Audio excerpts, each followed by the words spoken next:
So in this class, in the last class, we talked about how to prepare a data set. We'll be talking about data preparation for machine learning. So we had 2 classes for that. So we are going to continue from there. And in today's class, I'm going to introduce you to some machine learning algorithm that we can use for this particular project, this particular task, which involve treatment duration in minutes for the prediction of treatment duration. So our objective is to predict the treatment durations in minutes. Do you get that? So Okay. yeah, let's say we want to predict the treatment duration in minutes. As you know that we've already prepared our data sets in a way that our machine learning algorithm could easily be applied on the data sets. Do you get that? And our variables, what are variables? Variables, I mean, like variables that can be used for the predictions. So you need to understand some terms. All these are variables or attributes in data. We have selected treatment reason, gender, last visits, age, insurance type, regular checkup, treatment duration in minutes. So we want this treatment duration in minutes to be our predictor. So we want to predict the treatment duration in minutes using the treatment reason, gender, last visit, age, insurance type, and regular checkup. Is that clear? Okay.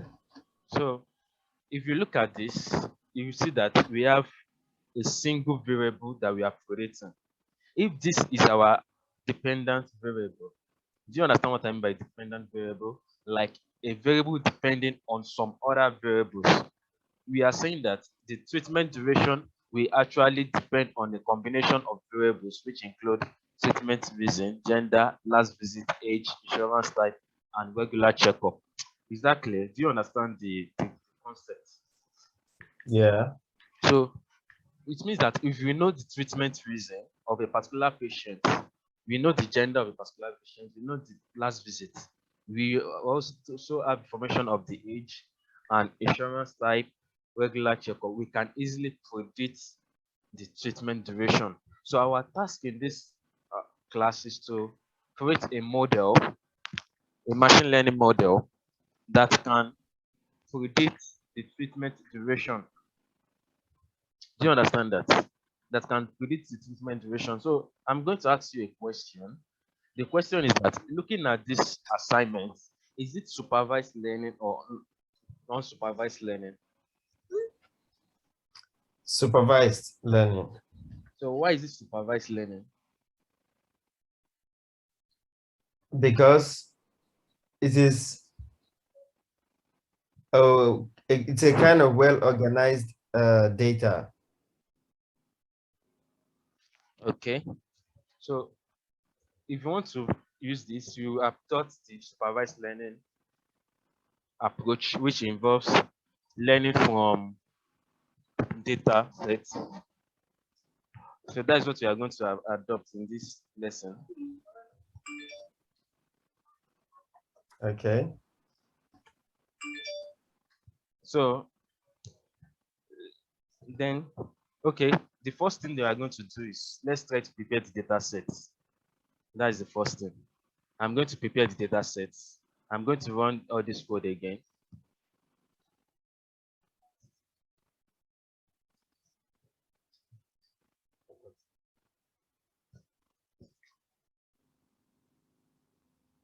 And another question I would like to ask is this learning approach regression or classification?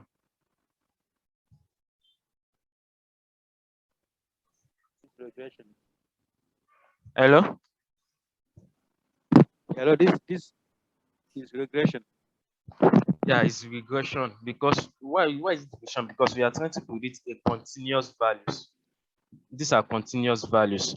Unlike classification problem in which you have to classify into a particular value or not. Do you understand that? So this is a regression machine learning algorithm. Do you get that?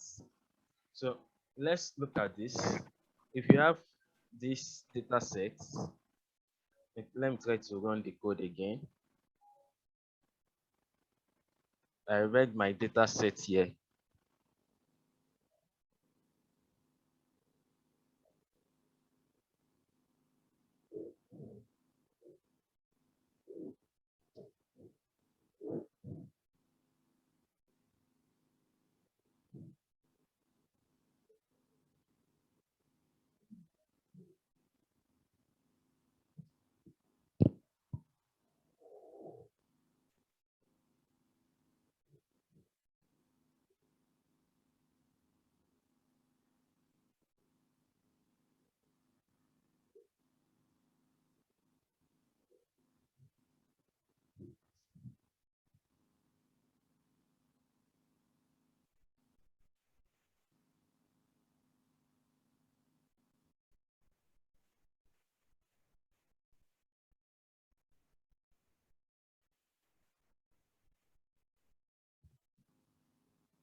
Okay.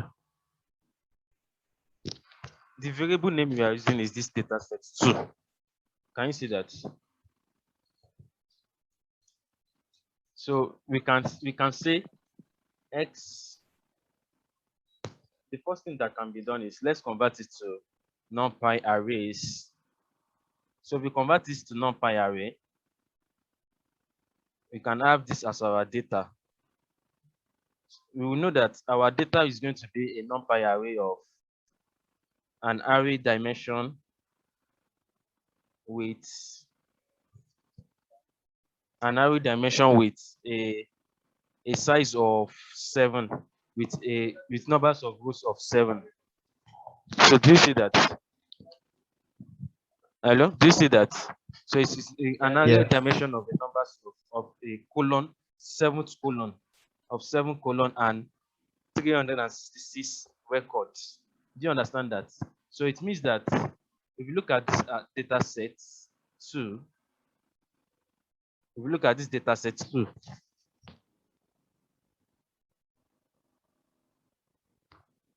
we have, these are the 7 dimensions: 1, 2, 3, 4, 5, 6, 7. And the numbers of record is 366.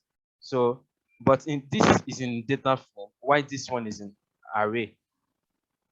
The reason of doing this is for us to split it into input and output.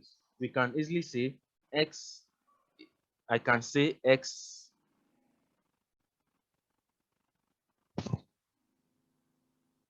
which is the input or independent variables will be data everything 1 to 0 to -1. So the 0 to -1 means that I'm taking all the rows. If you can still remember how I told you how to extract, how to extract, how to slice a numpy array. Do you understand that? How to slice a numpy array? I'm trying to slice a numpy array here. So, I mean, it's 0 to everything, but don't take this last colon. I don't want to take this last colon. Do you understand that? I don't want to take this last colon. I want this to be my input data.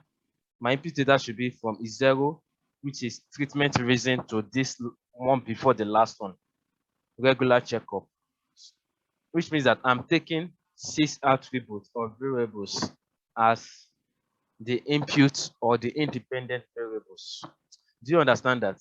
Why the output would be the last, taking all the rows. I'm only interested in the last column, which is the treatment reason. Do you understand that? If I run this, and try to display y, I'll see that these are the treatment reason. This colon yx will be an array dimension of 366 by 6, which denotes the input. Do you understand that? Yes, yes. Y is y dot shape will be 366 by 1. 366 by 1. Do you get that? Yeah. Do you understand this particular step?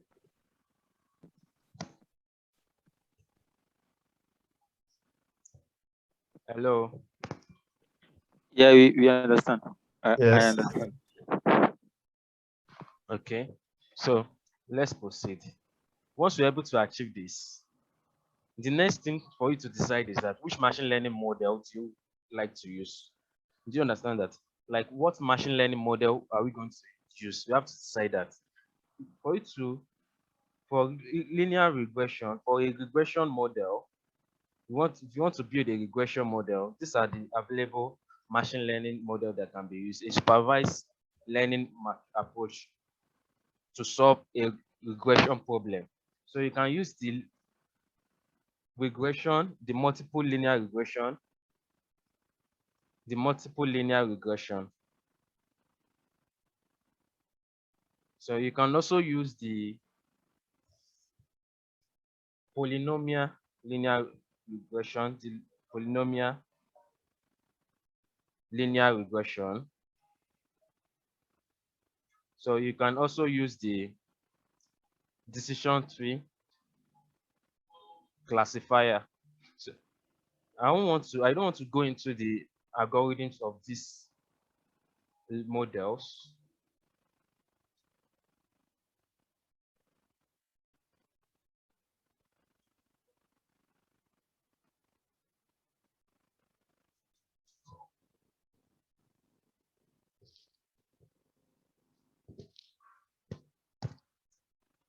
But in this class, we'll be using the multiple linear regression model. Do you get that? Okay. Okay. The first thing that we would like to do now is to split the data set into input and so into training set and testing set using cross validation techniques. I told you about this last 2 weeks. That is one of the pre-processing method that can be used. Then I explained the reason why we do split data set into training and testing. Just remember that. Yes. Can you tell me the reason why you should have split into training and testing sets? Mm. Because uh because if we train the data, we need another data that has nothing to do with the main data for which to be able to test it. Okay. So that is the cross validation process. You need to train, set a particular, divide your data set into two portions, which include the training portion and the testing portion. The training portion we use to train the algorithm, while the testing portion we use to test the algorithm. Is that clear? Okay. Do you understand that? Yeah. Okay. In order to train and test, there is a particular function in Sklearn that can be used to train and test, which is test, train, and split. So you have to import this function from sklearn dot model underscore selection. Import train underscore test underscore split.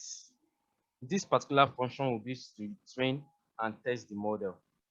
So divide the data set into training and testing sets. To divide the data sets into training and testing sets, you use this function.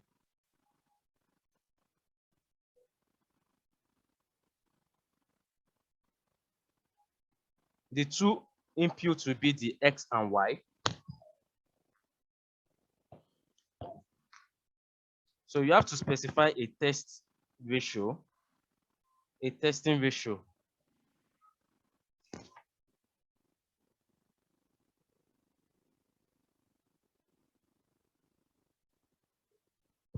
So which is test size to be 0.2%, or your testing data must be smaller than your training data. So in this case, 0.2 means that we are using we are creating data set of 20% for testing.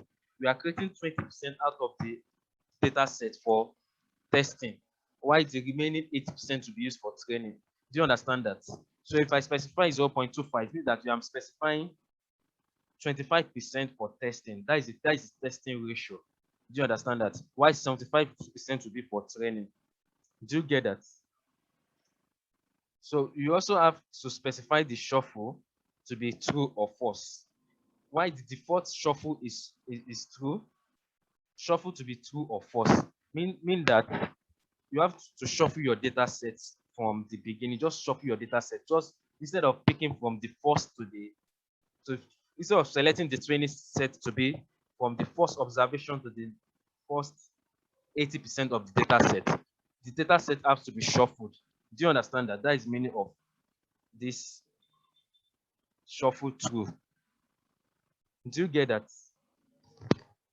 So we have to specify the training sets, X train and X tests. It's going to output 4. There will be 4 outputs, and these are the 4 outputs: Y train and Y tests. This S train means that the training input of the training sets, the training input. Why this X test means the testing input. Y train means the training output, and Y test means the testing output. Do you understand that? Okay. So we have 4 outputs, which means that we want to train this X train and Y train. This X train and Y train will be used to train the model, and X test and Y test will be used to test the model. Do you understand that? Okay. Do you get that?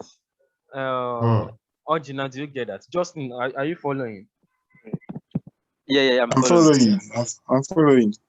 Okay. So it means that we are giving 2 inputs, as these are the 2 inputs: the input sets and the target sets, the target data and the input variable as the input to this particular function, and the output will be 4, which is the input for training and the input for testing and the output for training and the output for testing. Do you get that? So to create your model, if you want to create any model, all these models. Yeah, I want to mention decision tree regression. It's not classification. Regression. If you want to train any model, you can easily go to Google and see the function in the Sklearn function, because Sklearn provides your machine learning function. If I want this multilinear regression in Sklearn, I just have to go to Google. If you go to Google like this,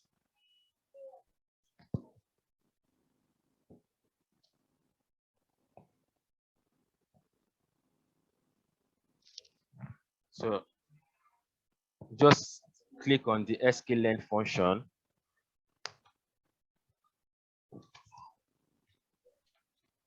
So you see the linear regression. These are the linear. This is how to use the model from linear regression, linear model, import linear regression. So you copy this.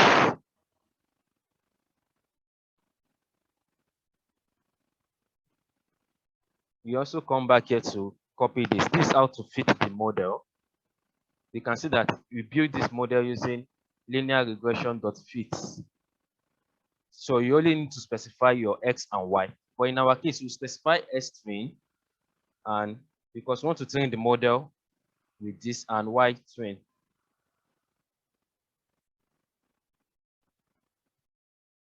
So we have RG as our regression model. But you should note that a multiple linear regression model, it works like this. It's just an extension to the linear regression model that we did. Do you understand that? So it works like this in such a way that you have B naught plus B1 times X1 plus B2 times X2. I'm referring it to our own, this particular problem that we want to solve. B3 Okay. times S3, because we have six input variables. So we have this X to be 6. B4 times X4 plus B5 times X5 plus B6 times X6.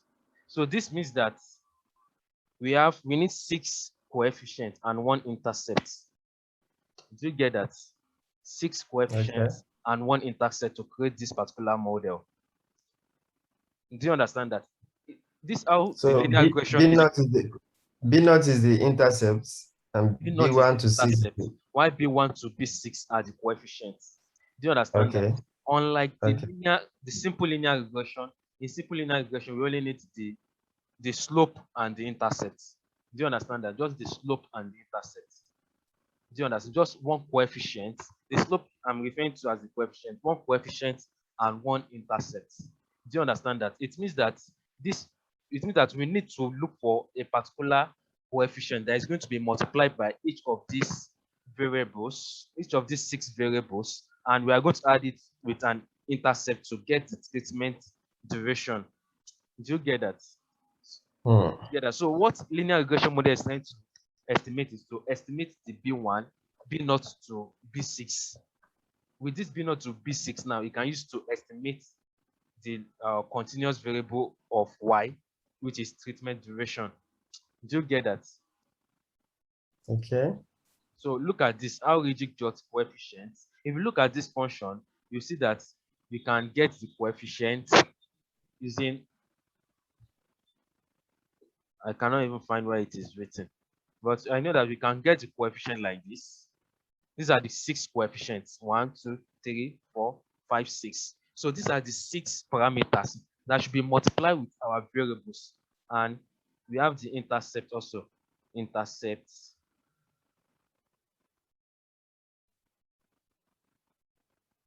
I think it's intercept like this. Intercept.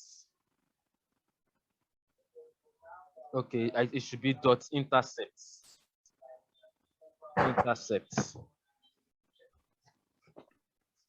So we have this, which means that we have to multiply each of these terms, each of the terms here, with all these coefficients and add it with this regression intercept to get the treatment. So this model was able to estimate this particular coefficient. So what the model we are training is actually training the model means that we are trying to estimate all these coefficients and the intercepts. So with this coefficient and intercept, now we can make new predictions. Do you get that? So to make new predictions, you just have to say reg.predict x tests. So we have this x test. This is the prediction for x tests. If you look at this first one, you have it to be 18 minutes. These are the predictions for the x test. So I can save this one as my right predict. So I've predicted this. Do you understand that? These are my predictions. So I have to compare my predictions with my actual, these are the actual values of y test. Y test is the actual values of y, of x tests. And we have y predict to be the predicted values. Do you understand that?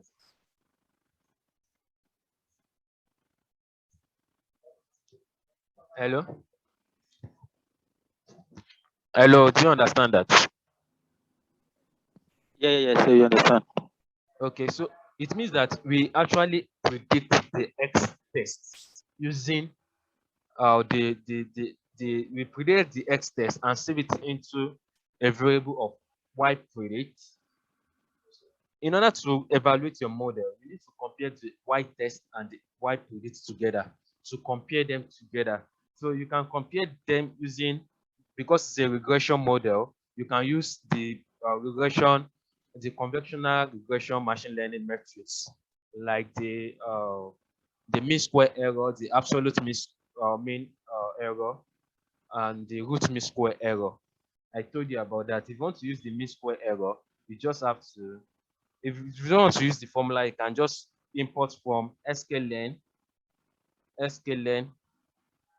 dot metrics import mean square error.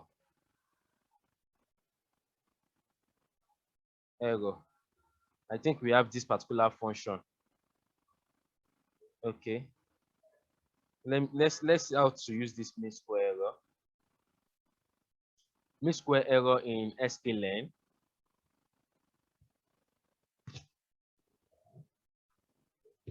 That means if you don't want to use the formula mean square error in sklearn, because sklearn function will also, okay, it's mean squared error.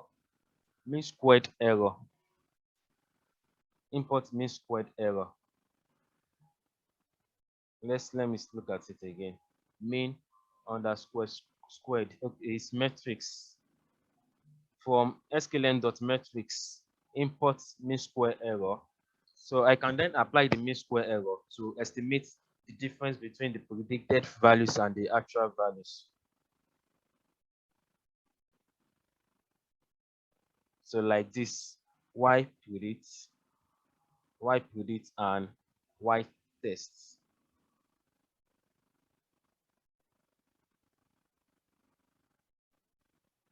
So it means that we have this is the main error we have. Do you get that? This is the main error. We have like 101 minutes of the mean error after estimating the mean of the difference between the predicted values and the Y test. Do you get that? We can also use the mean absolute error.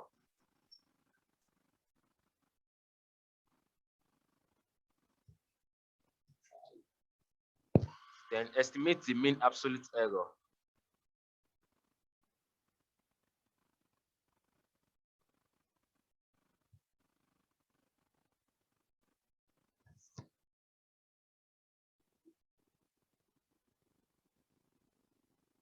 So you can see this is the mean absolute error. Then you also have the root mean square error.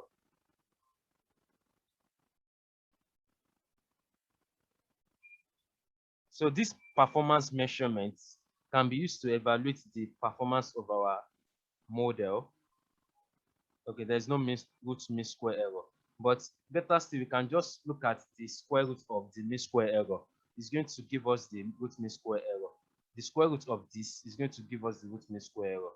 So you just have to import math,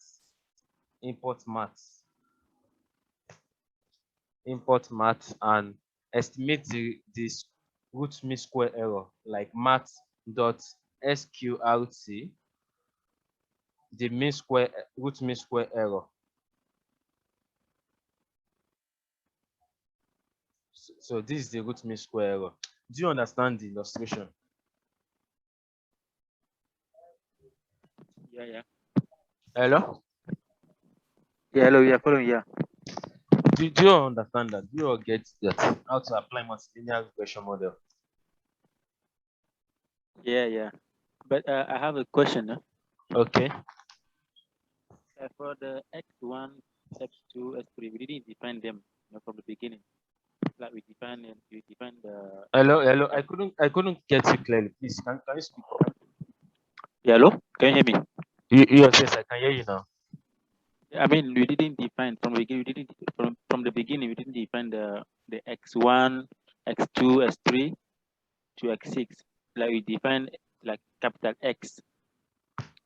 Yes, but you should know that once you specify this, once you apply the model, look at our, do you know that in this particular, we convert this to NumPy array by extracting the first 6 variables.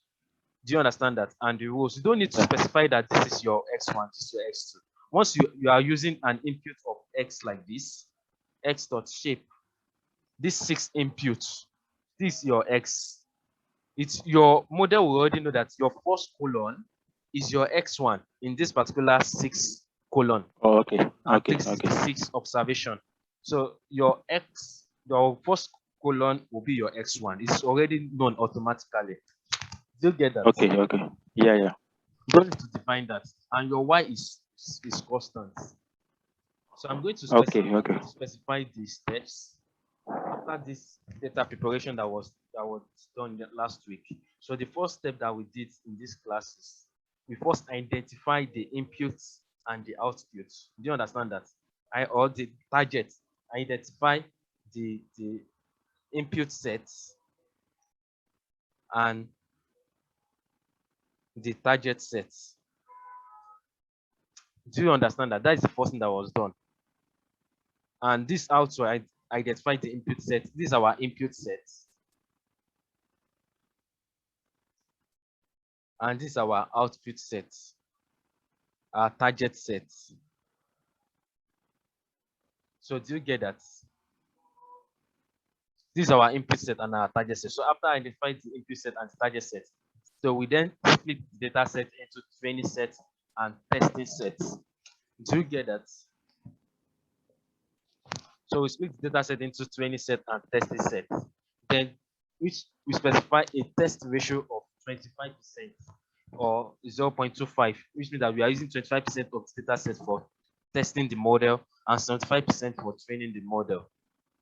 Do you get that? Then the next step is now for us to build our model. We've already identified the multilinear regression model as a model type that we are going to use as the algorithm that is going to apply to this particular problem. So we apply the multilinear regression model. Then we evaluate the mean square error, the absolute mean square error. Do you get that? So in these particular steps, okay, is model evaluation. We can call this model evaluation. And the first step in model evaluation is first predict. You first predict using the model. So from the result of the model, then you now compare with actual results. Do you understand that? So in this case, we predict using the model. Using the model.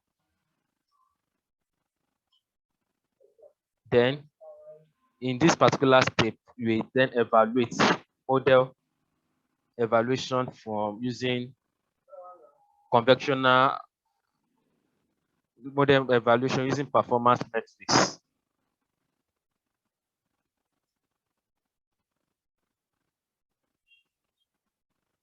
Do you understand that? Do you understand that? Yeah. Yes, yes, Is it clear to you? yes. Okay. So let's what we are going to do in the next session is that we want to apply data normalization. You know, I told you about data normalization that you can use to improve your models. So we apply the data normalization and see if there will be an improvement. Do you understand that? So if you can still remember, you understand that there's a min max normalization and there is a set score normalization. Do you understand? Can you still remember that one? So there's a min max and normalization and set normalization. Do you get it? So we apply this set score normalization in the next session. So to see if there is an improvement in this error measurement. How do you know if there is an improvement? If the error measurement actually reduce, if it reduced, So then there is an improvement. If it does not reduce, there is no improvement. Do you understand that? Yeah. Okay, so let's just come back for the next session.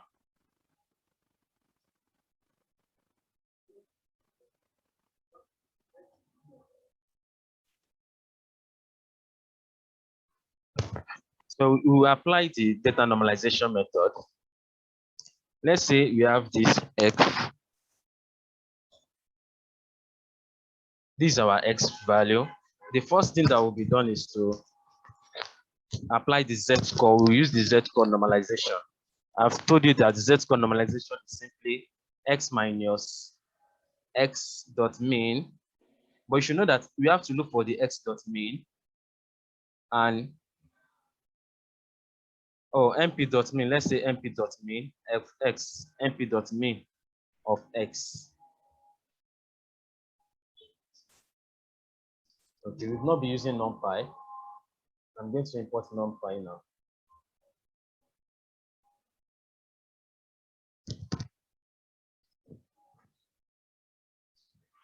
So if you look at this, you see that this is a single value. So you don't need it to be in a single values. We need to be in, we need to get this mean of the 06 item, is the 06 variables. Do you understand that? So you have to specify an axis. I'm going to use axis 1. Okay, it should be axis 0. These are the 6 items. So it's calculated, this as calculated. This calculation is for mean of each of the column or the variables. Do you understand that? And if you recall that z-score is given by, z-score normalization is given by x minus mean of x divided by the standard deviation of x. Do you get that? Divided by the standard deviation of x. So this is s-score. This is formula for s-score. So we need this mean for each of these variables. We are going to subtract it by the standard deviation. We are going to divide it by the standard deviation. And this mean is going to be subtracted, x is going to be subtracted from this mean. Our mean is going to be subtracted from x divided by the standard deviation. So this is our normalized data. Do you understand that? These are normalized data. I'm going to use this as S2, then perform the same process that was performed, which includes splitting the data set into testing and training.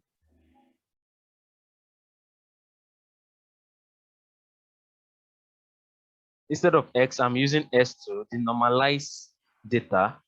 Do you understand that? Do you understand this z-score, the way we apply z-score normalization?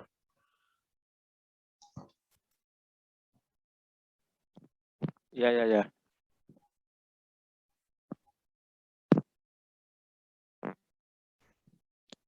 Then the next thing is to train and the model. After training the model, we are going to predict using the model evaluation, which involves predicting using the model.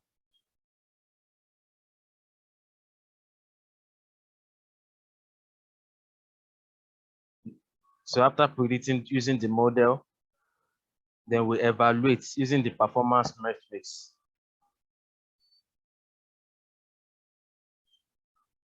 You can see that there is a reduction. Can you see that there is a big reduction? That's why I told you that normalization will actually improve your model. You can see there's a big reduction in the error measurement. Can you see that?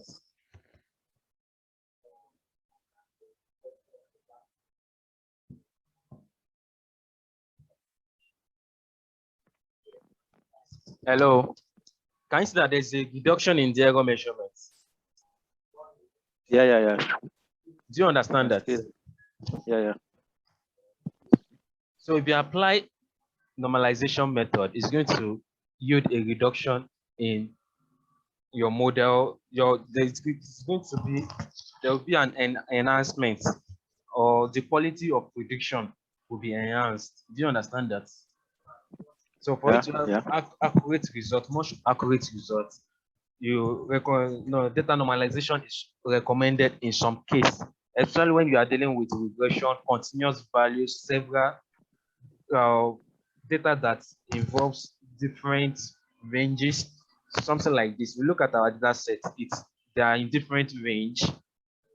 The range of gender is there from the range of last visits and age. Do you understand that? Is in so it is needed for you to scale your data set into 0 and 1. Once you scale your data set between 0 and 1, it means that all the O attributes are having the same range. And scaling your data set between 0 and 1 is done using data normalization method.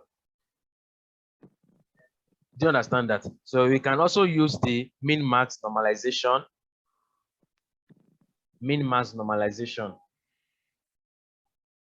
You can use the min-max normalization method, which is X3.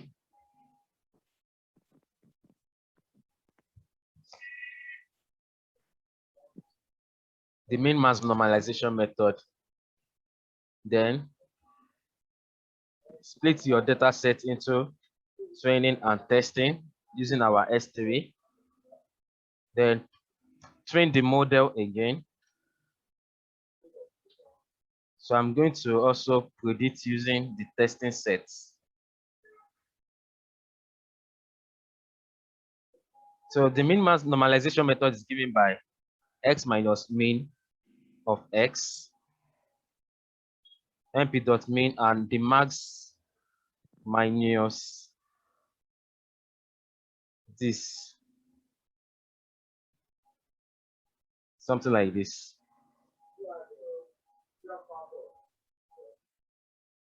Mean. So that is the mean max normalization.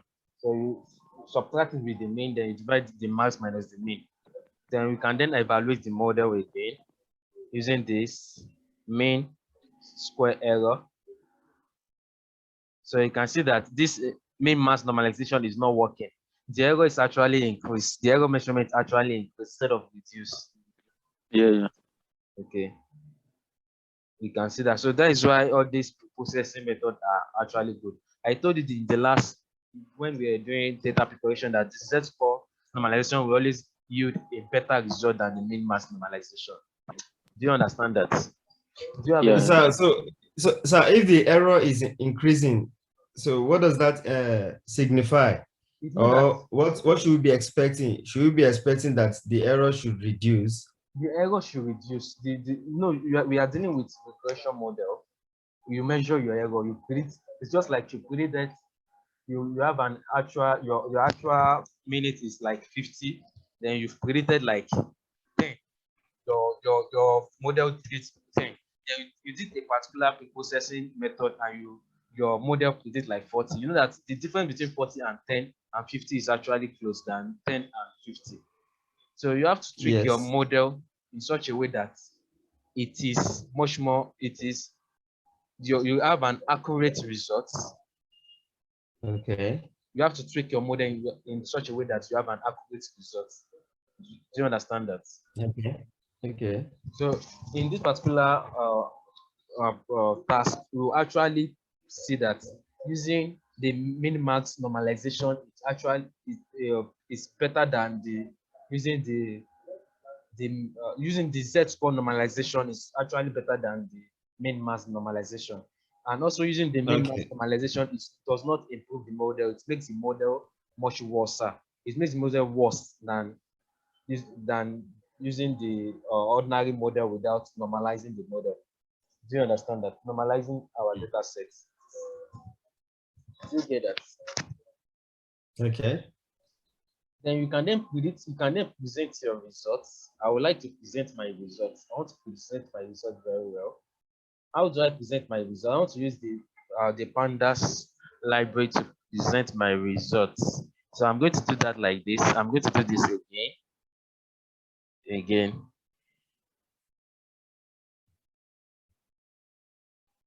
I'm going to name this mean square error MSC, the ordinary MSC, MSC equal to this. I'm going to name this MSC. I'm going to name this MAE. Then I'm going to name this RMSC.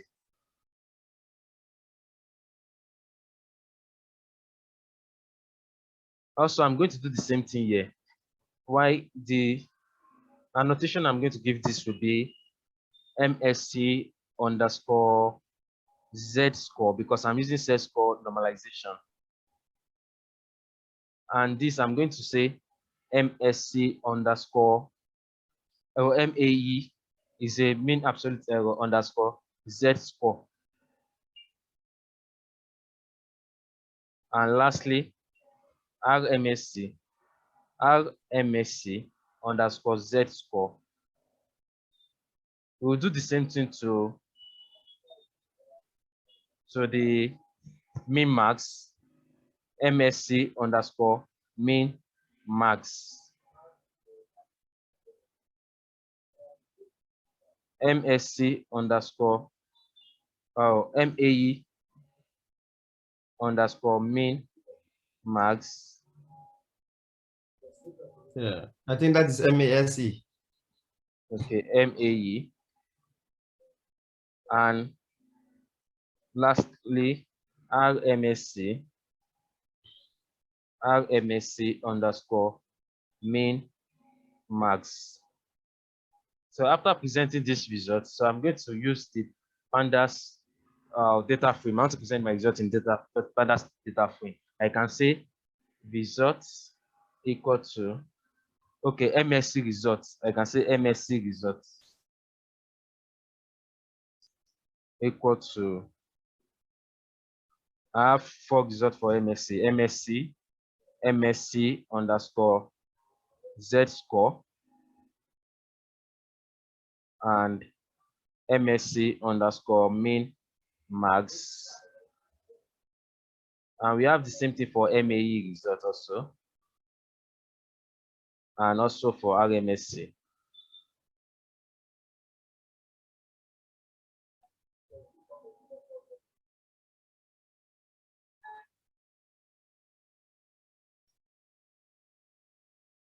So this one is MAE. MAE.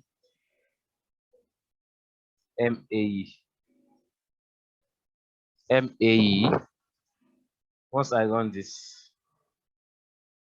there is nothing like MSC underscore Z score. There's a typographic error here. So if I run this again, RMSC underscore Z score.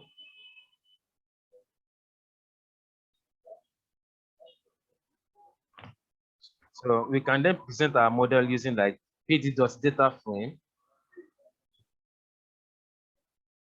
pd.data frame. Then I can create column like this data into the first column will be MSC. I have MSC underscore results. And the next column will be MAE underscore results. MAE underscore results. Then the last column will be RMSC underscore results. You like to present your model very well so that you can actually see which model is performing better.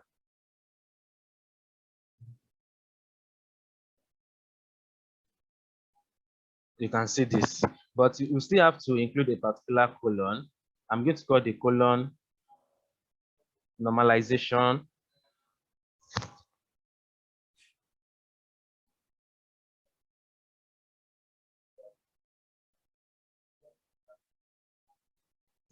I want to include a colon, and the colon will be, the first colon is no normalization. The first row in the colon is no or nil, and the next row will be the Z score. We use the Z score, and the next one will be the min max. Then if I run this, I have something like this. So this is the model results. These are the model results. It means that in this particular row, we did not use the normalization method, and we have an MSC of this, MAE of this, and RMSC of this. In this Z, we use the Z score. We have this, this, and this. And we use the min mass. We have this, this, and this. Do you understand that? Okay. Is it clear? Yes. Then another thing that can be done is to maybe export your results to CSV file. Or But so how can we interpret this result? That which model is performing better? Is it based on higher or based on lower? Based on lower, the smaller your error measurement is, the much better your model. So what I'm trying to say is that the error measurement we are talking about, is it these figures that we have already got from this MSC, MAE, and RMSC? Yes, these are the error measurements. These are the error measurements. Okay. You understand that? So from this model now, I think it signifies Okay, that without using the there's a normalization mistake. method is better. Yeah, wait, okay. Yes, without using the normalization method. Let me try to run the code again to be sure. Because the other time I think we said the normalization method actually reduced the error. I'm going to run everything again.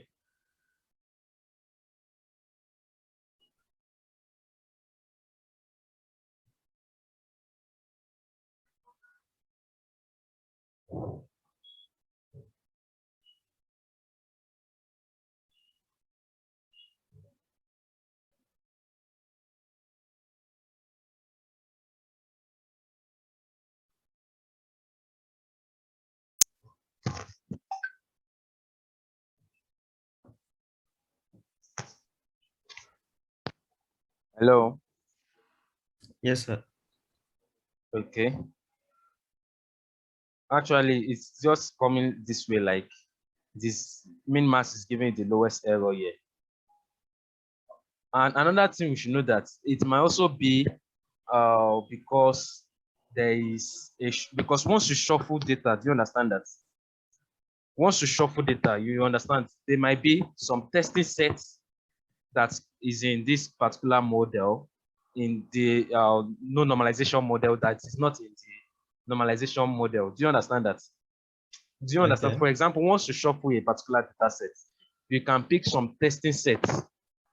You understand? And shuffle another model. It can also be some testing set that is not in the particular testing set. So the good thing for us to do is for us to create a fixed random data or pseudo random data, generate pseudo random generations. So in this particular line, I'm going to include a variable called random states 42, so that we can keep on generating the same random number. Do you understand that? Okay.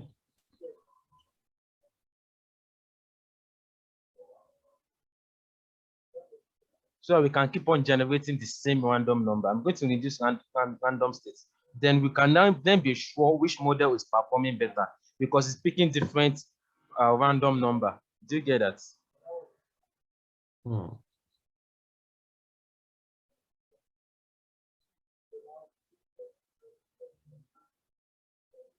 It's picking different testing sets. That is the meaning of what I mean by picking different random number.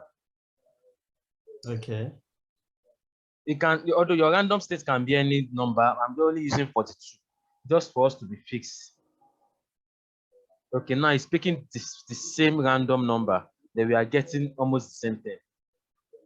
We are getting the same thing. It means that this Z-score normalization or any method of the normalization, it does not even improve the model. Do you understand that? It does not improve the model at all. Using the Z-score or any normalization method does not improve the model. I can also change the random state to 2 to see if we are still going to get the same thing.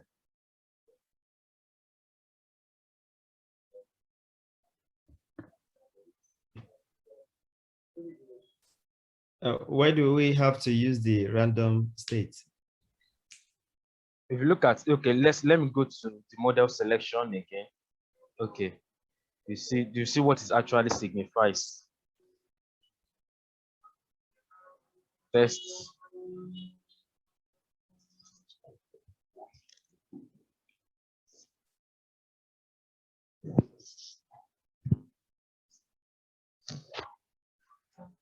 look at random state. Do you understand that?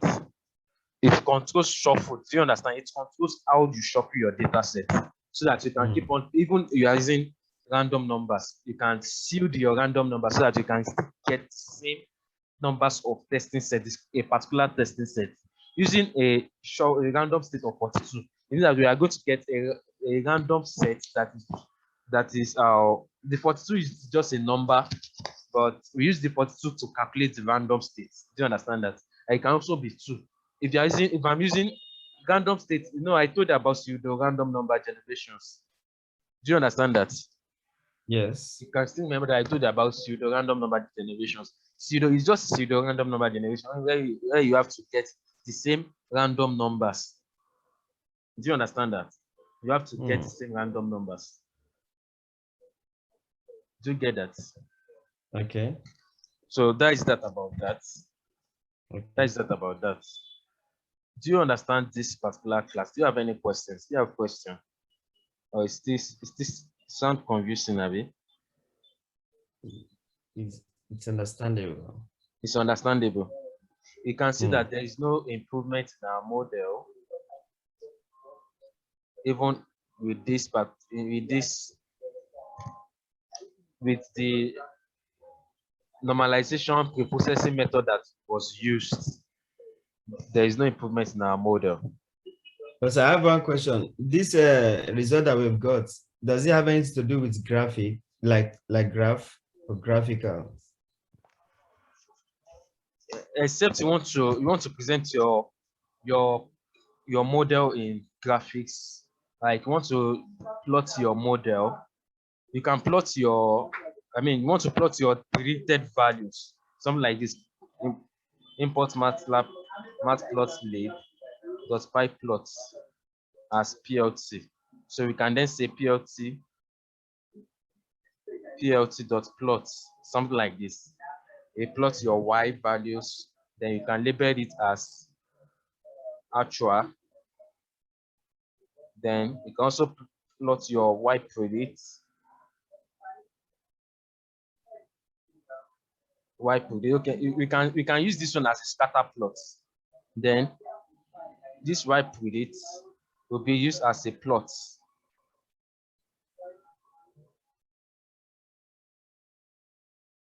Okay, we will still need a x values if you are using scatter plots. All the same, you can just use plots like this.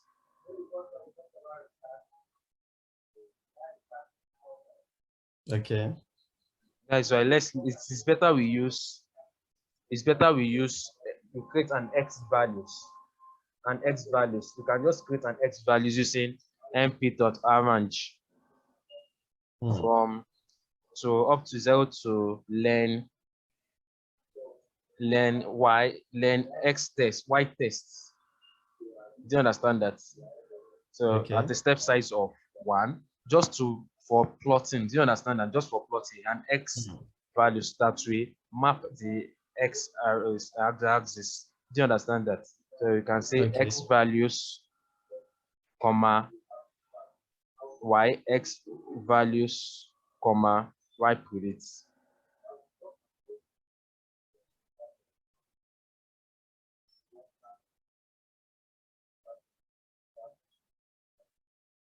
Okay. There's a mistake. Yes, this should be y tests.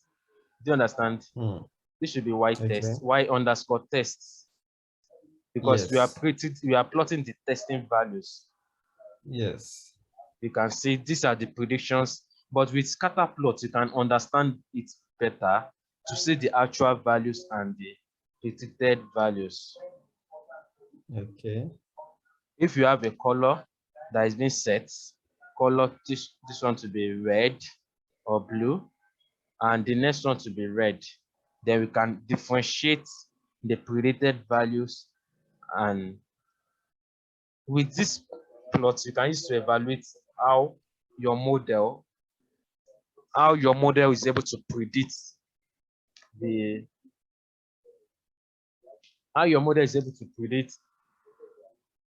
your the testing data. Do you understand that? Okay. Okay. So we can also include legend, legend. So we say actual data. Okay, this one should be the predictions, and this one should be the actual. Do you understand that? Okay. Do you understand that? Hmm. Do you have any questions? No question. Do you have any question, Justin? Do you have any question? No question. Gina, do you have any question? No question. No question. If I start to ask questions, we may not sleep here. So just upload the video so I will watch it over and over again to understand more. Okay. Okay, so your assignment will be the same procedure that was carried out in this class. So I want you to continue from there. You stop here in your data sets. You stop here. This is where you stopped. So you continue from there, apply the same thing that was everything that was carried out in this class. Just do the same thing. It's as simple as that. Just do the same thing and present your model like this. Present your result in this way. So you have to stop here. Okay. Do you get that? Okay. Okay. Okay. So that will be all for this class. Okay. Thank you so much. Okay, you are welcome. Thank you very much. Good night. Good night.